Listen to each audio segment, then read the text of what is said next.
ওরে কথা আমি এত বড় একজন নেতা আমার দেশে কোয়েল ঘরে থাকতে আরে না এই তো কোয়েল ঘরে চাইতে মশা মশার কামড়ে এদিকে ক্লান্তি এদিকে চোখে ঘুম লেগে এসে কোনোরকম একটু চোখ বসি আর একটু পরে দিয়ে বৃষ্টি শুরু হয়ে গেছে।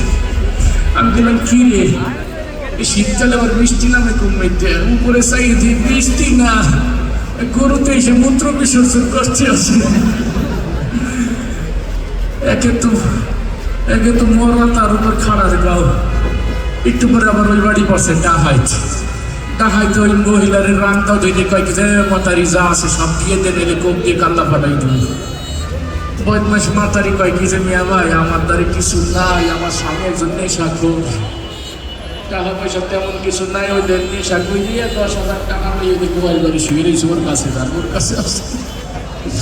আমি বললাম আরে মাতারি আমার আপার কত বড় হিটলার, তুই দিই তার সে বড় রাজনীতিবিদ। ডাহাইতে এসে আমার পিটান শুরু করে দিছি একশো। আমি বললাম মিয়া ভাই আমি কেউ না, আমি একজন নেতা।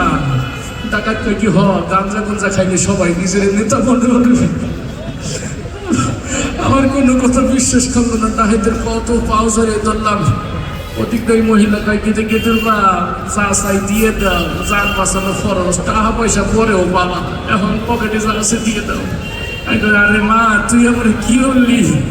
আমি বুঝি তোর স্বামী না, আমি তো তোর বাড়ি আশ্রয় নিতে আইছি। ডাহাইতে আমার পেট পাশাই এটা লাত্তি দেখে কত গাঁজা খাওয়া খাইছি বউরে এখন লাখই বলার ওতে পিটন খাইয়ে শুনে গেলাম যশোর 8 দিন হাসপাতালে। যাইয়ে দেখি এক লোক ঘুরতে আছে, তারে যাই বললাম মিয়া ভাই আমার একটু বাঁচান, আমি পিটন খেয়ে গেছি, ডাকাইতের মাইর খাইছি। কয়েকদিন আপনি কে না? আমি বললাম আমি একজন নেতা, এই বিগত সরকারের আমলে নেতা ছিলাম। কয়েকদিন আপনারই তো খুঁজতে আছি, তাড়াতাড়ি বেঁধে আসেন। আমি ভাবলাম যে যাক এতক্ষণ পরে একজন সাহায্যকারী পাইছি। তার লগে ভিতরে সাদা কাগজে বন শুয়ে রয়েছে, বন শুয়ে কয়েকদিন এইবার এখানে শুয়ে পড়েন, আপনাকে ইঞ্জেকশন দেওয়া হবে। আমি বললাম মুখ্যতা কিসের ইঞ্জেকশন? কয়েক দিলে এটের পাবেন। ইঞ্জেকশন দেওয়ার পর অজ্ঞান হয়ে গেছি।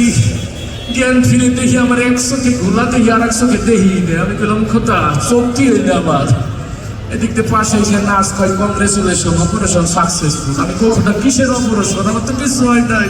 কয় কিন্তু আপনি বৈষম্য বিরোধী ছাত্র আন্দোলনে আহত একজন ছাত্রকে চক্ষু দান করছেন। আমি বললাম সে ছাত্রকে পিটাইলাম সারা জীবন, আবার আমি চক্ষু দান করলাম কোন সময়? এটা কইছে খাতায় সই করে দিয়েছেন। আমি কত বড় রাজনীতিবিদকে পাল্লাই পড়ছি, এতদিন আমরা হচ্ছি রাজনীতি, আমার উল্টা রাজনীতি শিয়াইতে আসছে। আমি বললাম আল্লাহ গো আমার উঠে নিয়ে যাও। এইটা শুনে না আসতে কি আপনি কি এখন বৈষম্য বিরোধী ছাত্র আন্দোলনের জন্য মরণোত্তর দেহদান করতেছেন? আমি কই না রে তোর ভাই ধরি আর কিছু বয়স নেই আমার, আমি আর থাকবো না, আমার চিকিৎসার দরকার নাই, যা হয়েছে হয়েছে। এক পিটন খেয়ে 100 কারাইছি, আর একটু করতে আমার পুরো দেহটাই আড়াই ফেলবো। যাই হোক পলাইয়ে কোথাও নিরাপত্তা নাই আইছিলাম এই জায়গা। আপনাকে এই জায়গা আবার হেফাজতের হুজুররা আছে নাকি? হ্যাঁ সামনেতে খালি টুপিওয়ালা দেখা যায়, আপনার কি হেফাজত? ও খোদা তাই তো কই, আমি এসে কান দিয়ে আর ওরা আসে কে? আরেক জায়গায় এসে কট খাইয়ে গেছি, এইখান থেকে ওই ভাগতেই নেই, তাই আমার আর এক সংসার কি যাইনি। আল্লাহ খুব বাসা বিরিয়ানি আমি কই পাবো। সঙ্গীত পরিচালক ইসহাক আলমগীর, মঞ্চে আসছেন ইসহাক আলমগীর।